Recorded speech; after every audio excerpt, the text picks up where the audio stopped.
And this is a privilege to have one of our in-house physicians, our very own Dr. Joseph Friedel, who is our territory liaison manager for the New York area. And he also covers the tri-state. So there's some kilometers that he covers, but Zoom also helps. So he will be our guest today. We will go over different aspects of what is the current clients that we have to, of course, make sure that they have the best possible assistance with chronic care management. So the topic today we will be covering is, the title is Reporting on Chronic Care Facilitation Across Practices. My name is Dr. Avinash Jayaswal. I'm Chief Medical Officer of CCM Health. Dr. Joseph Friedel, my guest. I will throw in the first question and then I'll let you take over.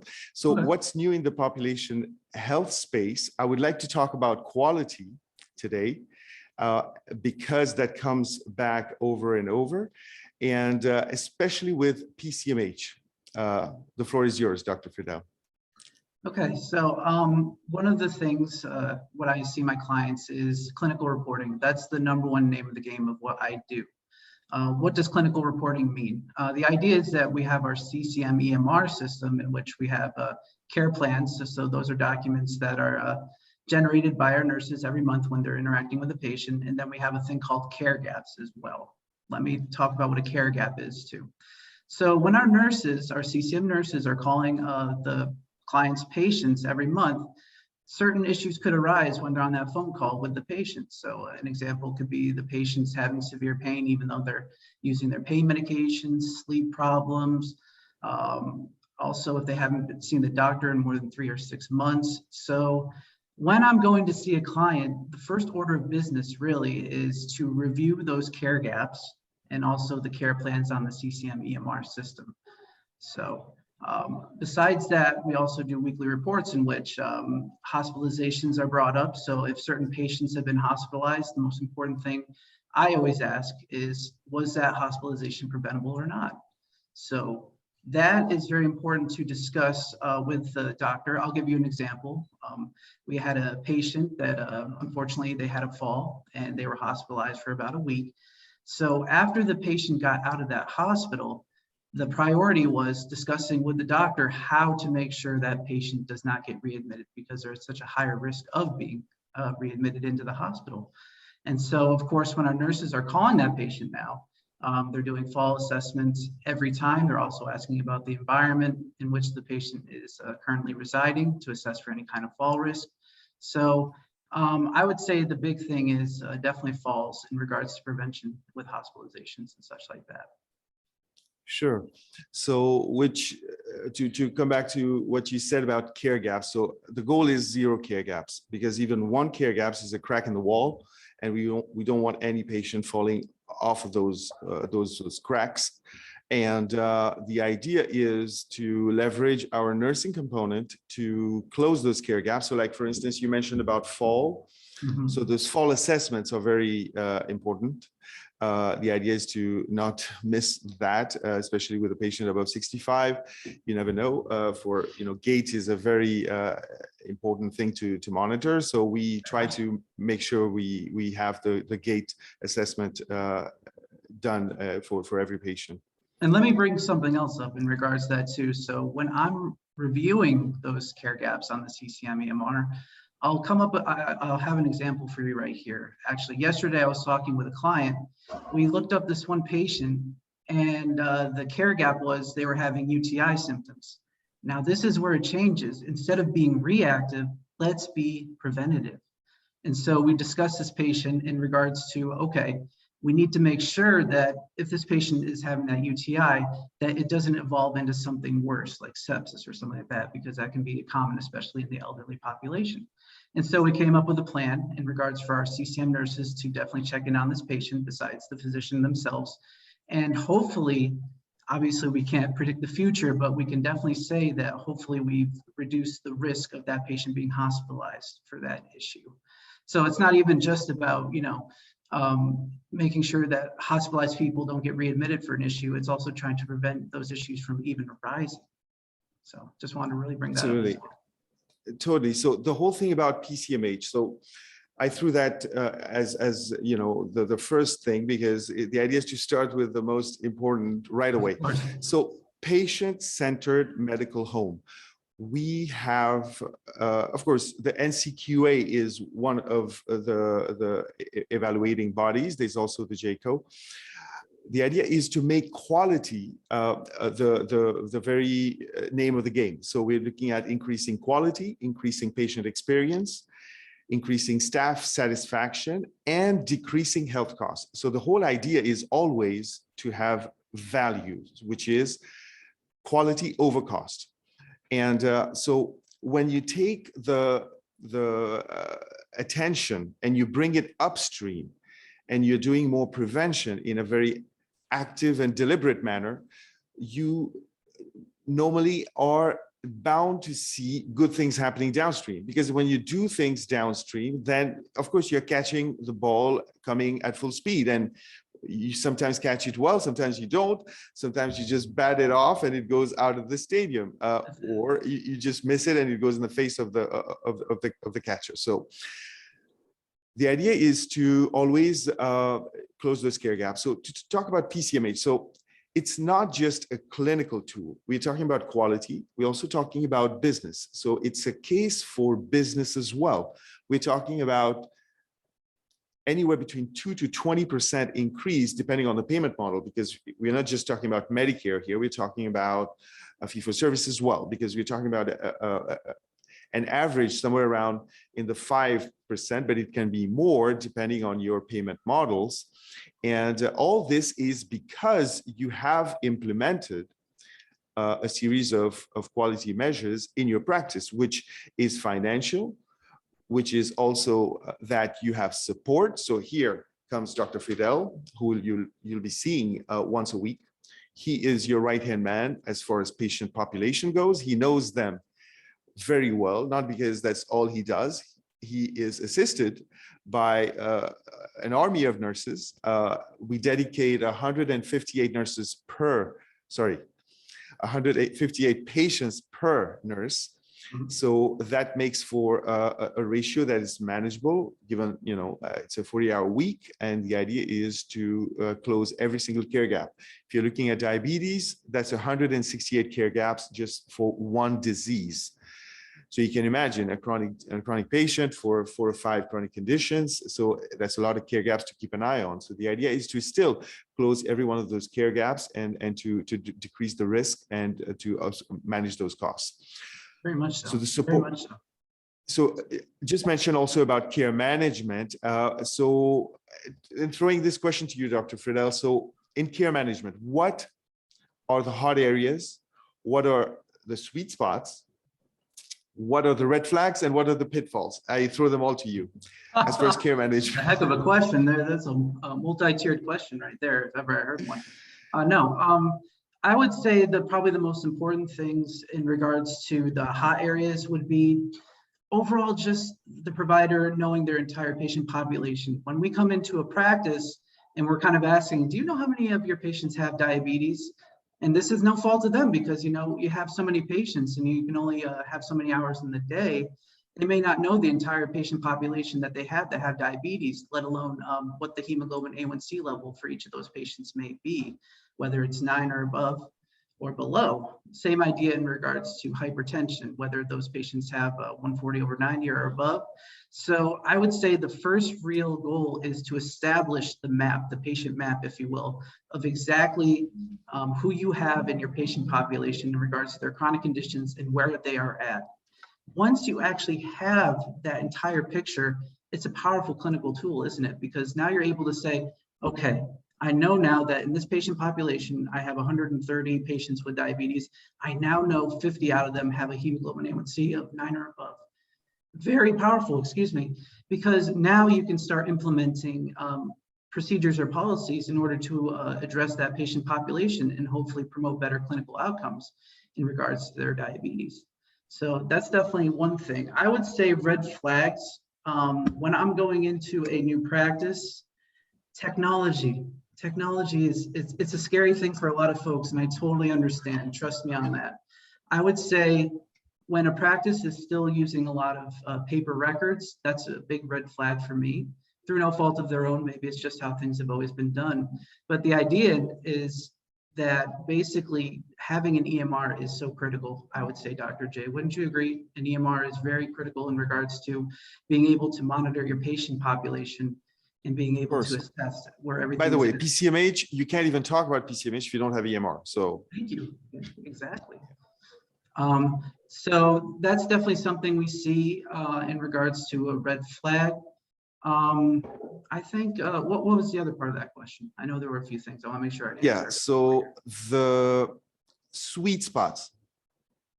Okay, the sweet spots are, this is great. In regards to, let's go back to those care gaps we've been talking about. So just to frame it a little bit, I wanted you to tell us, where is the sweet spot? Is it 2 weeks down the road, 3 months down the road? Oh, okay, I see. 6 months down the road, 12 months down the road? Or does it start right away from day 2?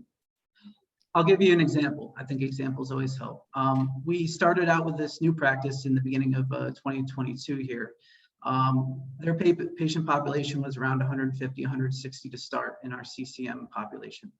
Anyways, their care gaps were around 50 to 60 in the beginning month. By the 3rd month, we had reduced those care gaps down to around 50%, so around 30, 32 in that same patient population.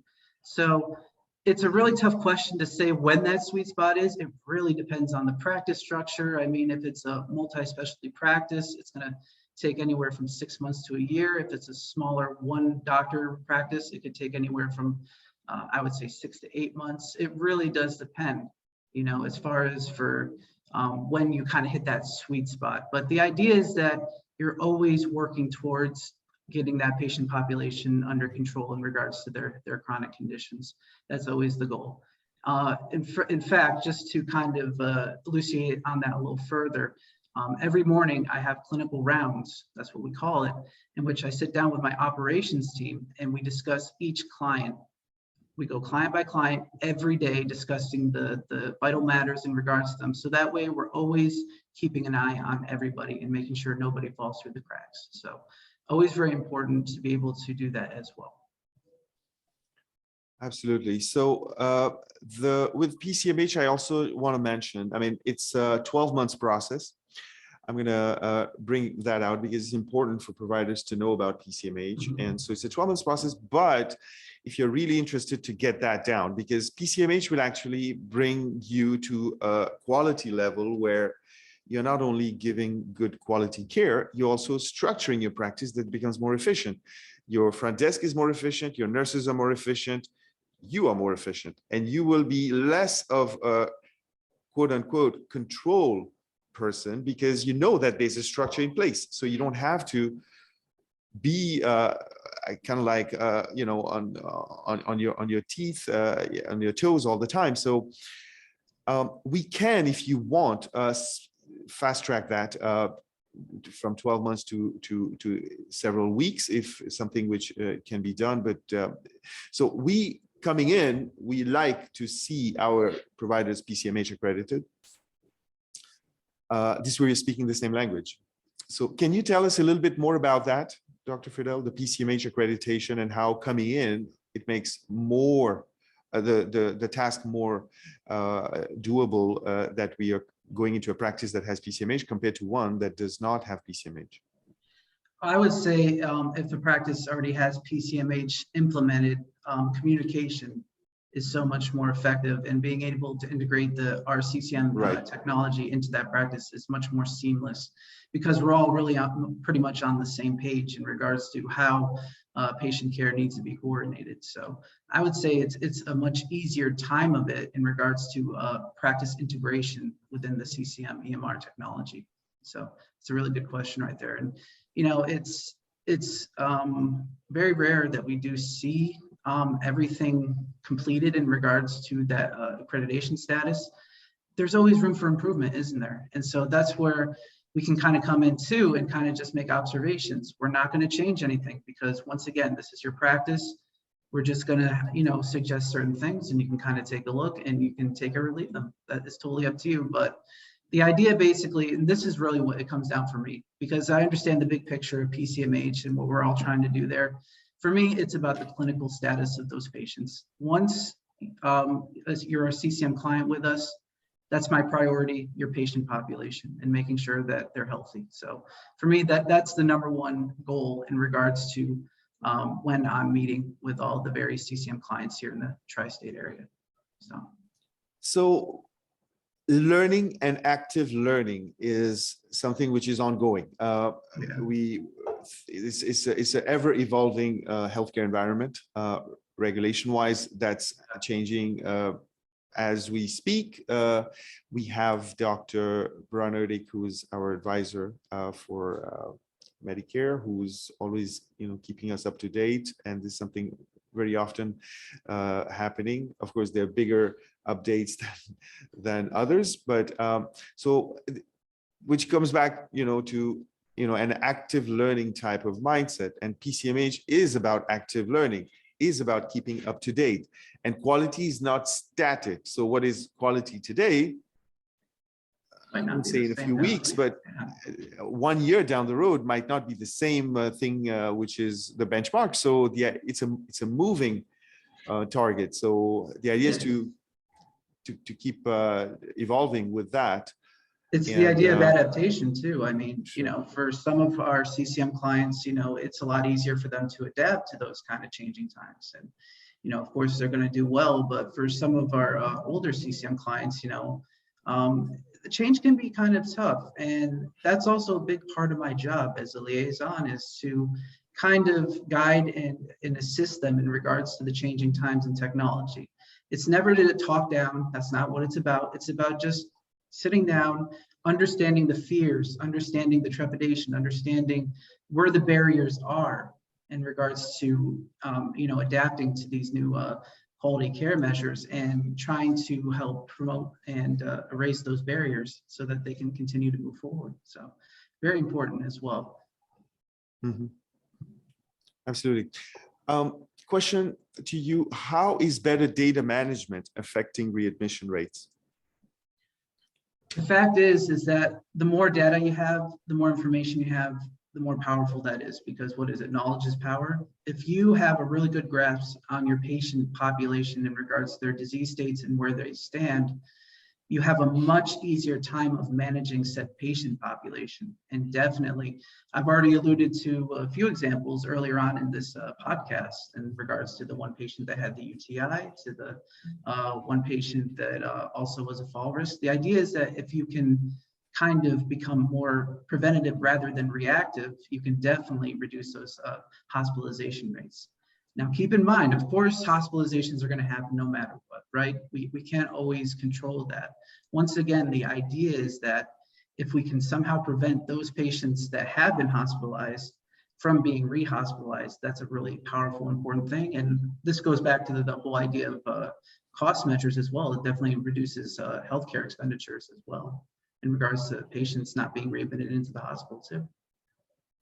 That's the whole point of Medicare's cost savings initiative, is to show that we are able to make a difference, leveraging our technology, and in our case, leveraging our human component, which is our nursing, our nurses, and of course, yourself, myself, clinical people that we bring in as tools.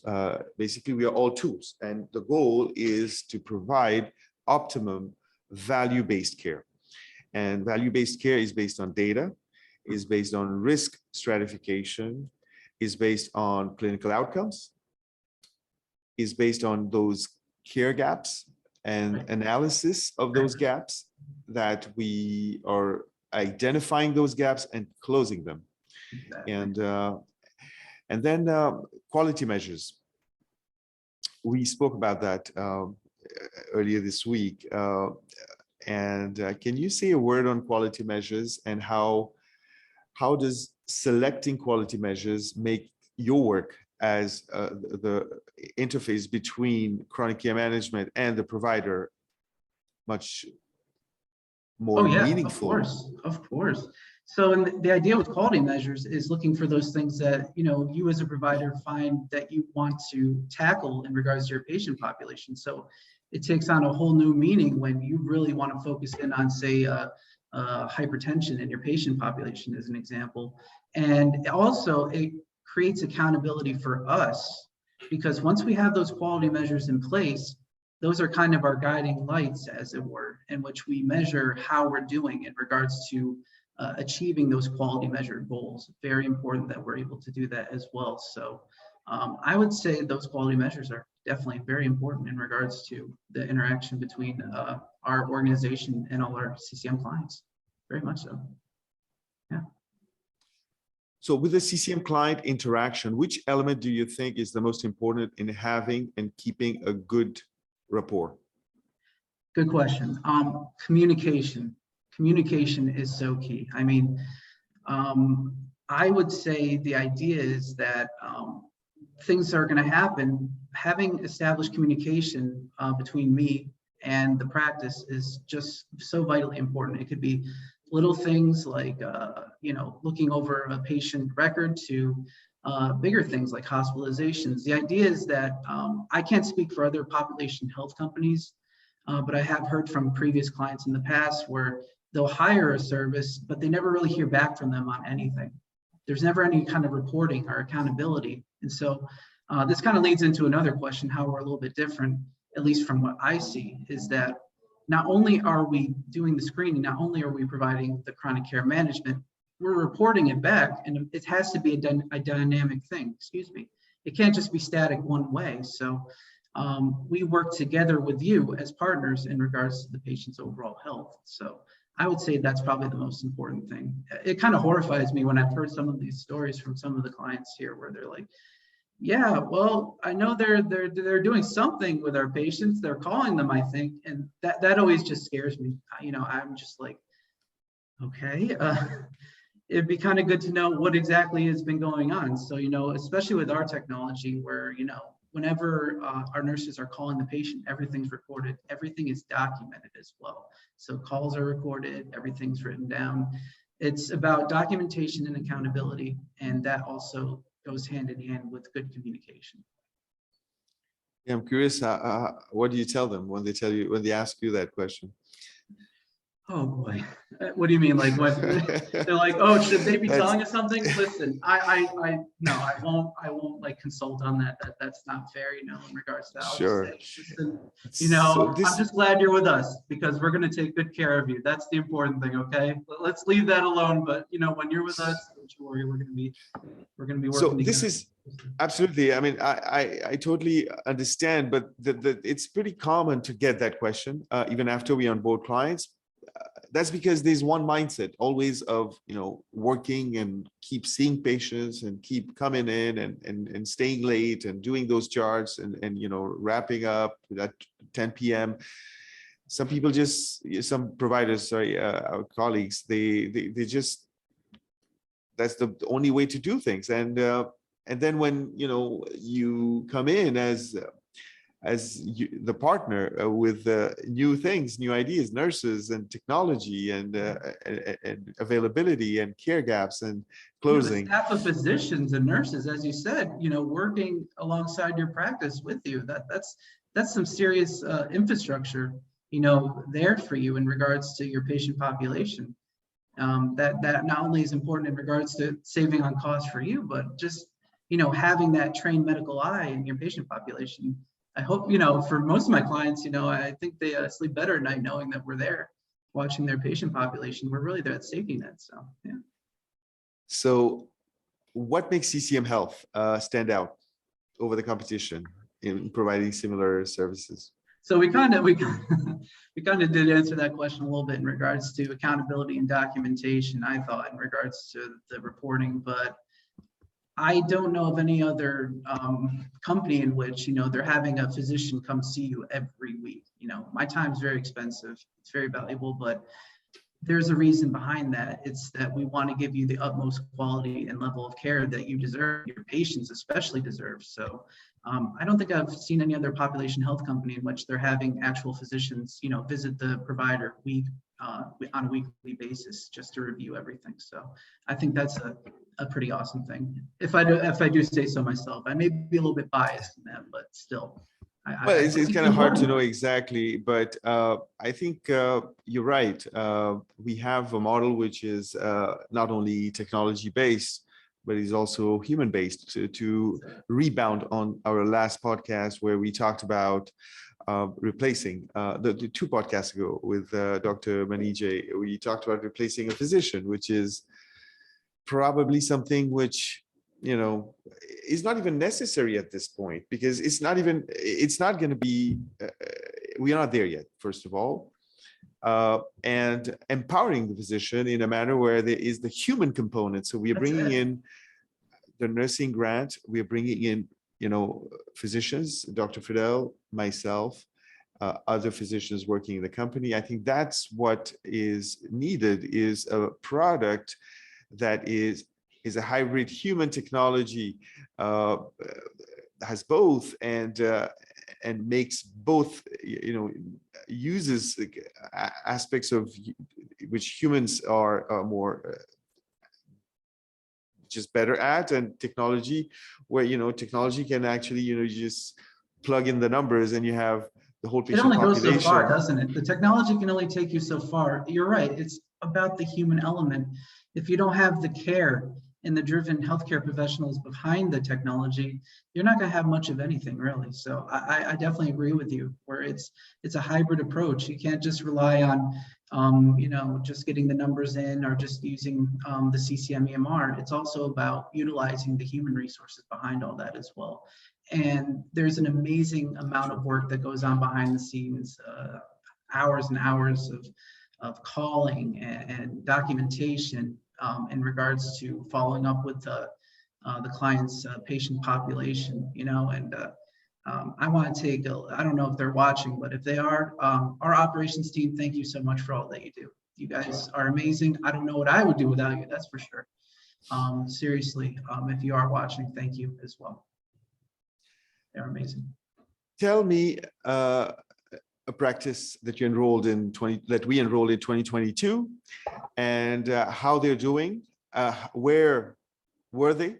Where are they now? And where are you seeing them go? Just pick one and tell us how that's going. 2022 and up to now, which is mid-May. Okay.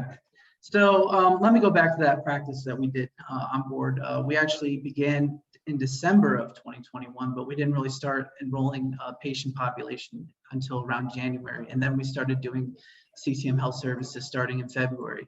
So with that client, there's 136 patients so far in that patient population.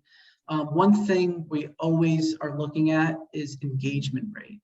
And what does that mean? That means when our nurses are contacting the patients, they're able to reach them, they're able to do the CCM services with them. If we're not able to do that, then what's the point of any of it, really? But when we started out, you can imagine that this CCM population probably didn't get a lot of calls, wasn't really being followed up on. In February, it was around 91%. Now that's pretty amazing in and of itself. And as we continue on, it's actually increased to at least 93%. That might not seem like much to you with a 2% increase, but the idea is that we want to have 100% patient engagement rate. We want to be able to reach everybody, so that way we're able to follow up with the people that definitely need to be followed up on in regards to their chronic care.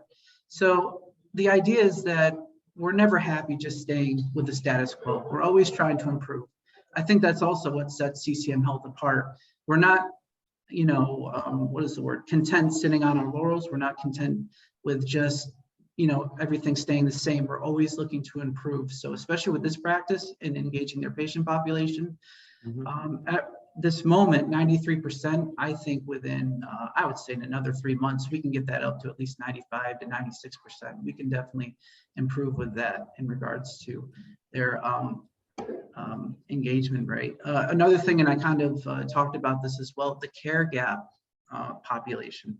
The number of care gaps in that patient population has been It was pretty high in the beginning. We were saying it was around 60, 65 for the month. That may not seem like a lot, but if you think about it, it can be a lot of issues that definitely need to be addressed within such a short amount of time.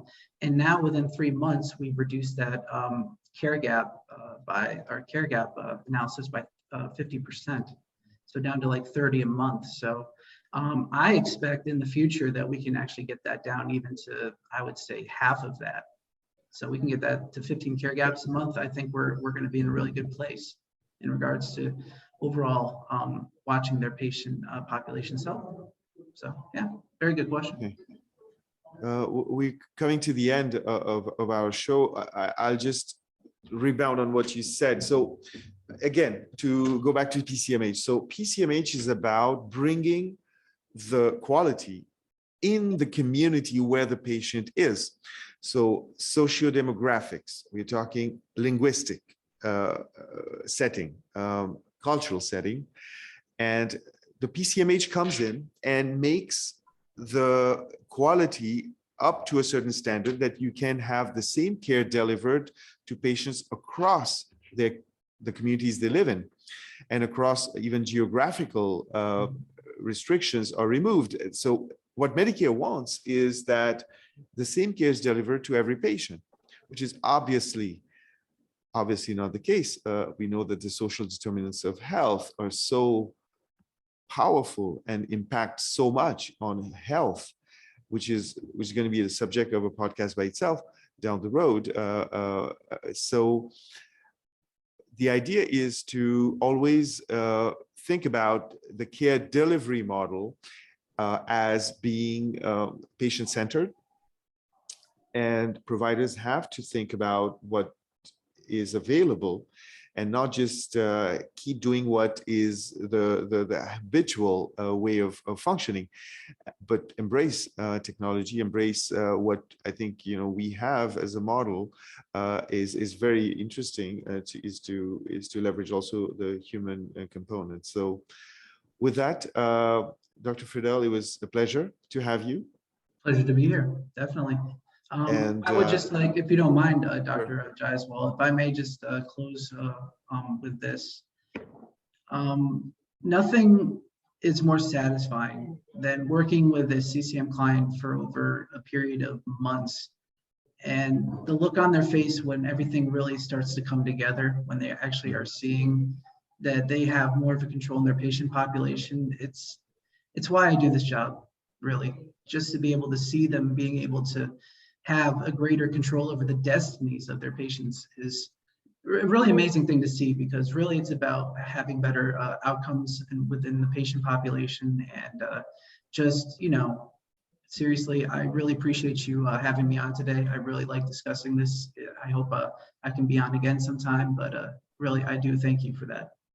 Absolutely. We'll definitely talk again about how things progress, and we'll bring in new things.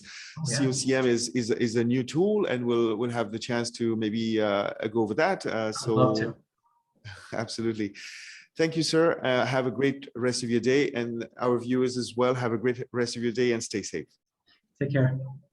Bye now. Bye.